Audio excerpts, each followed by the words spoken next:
Hi there, I'm Dr. Amelia Fay. I'm the Curator of Anthropology and the Hudson's Bay Company Museum Collection at the Manitoba Museum. And we're in behind the scenes in the HBC collection because I wanted to talk to you today a little bit about fakes and forgeries.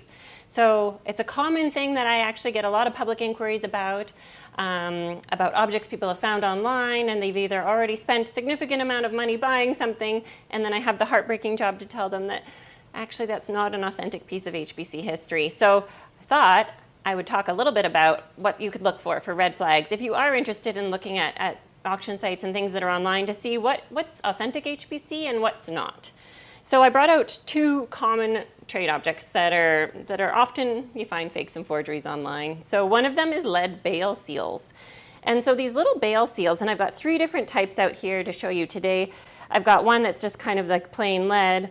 You can see the shape of them. They're actually quite thin, and they've got this little kind of skinny piece in the middle. They're intended to be crimped around like the wrapping on a fur bale seal. So you can see this one's already been bent. I'm not going to bend it because our conservator might get mad. But you can see they're crimped. So they're easily bendable, movable, light, not at all heavy. And on all of these bale seals for the company, depending on the time period, they all have a portion of their coat of arms. And that's one thing I always look for as a red flag, is oftentimes you'll see this conjoined HB or conjoined HB. So the H and the B are basically joined up together, and then a C. And that's usually a sign for me that it's not an authentic piece, because Hudson's Bay Company was always marking their goods typically with their coat of arms or a portion of it, and often even writing out their whole name of their company, so Hudson's Bay Company. So conjoined HB, buyer beware.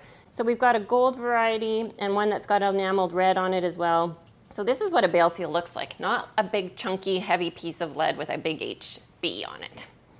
And the other object that I brought out are trade tokens. Lots of forgeries on the old trade tokens too, but there's lots of variety in trade tokens, so I understand why it can be super complicated.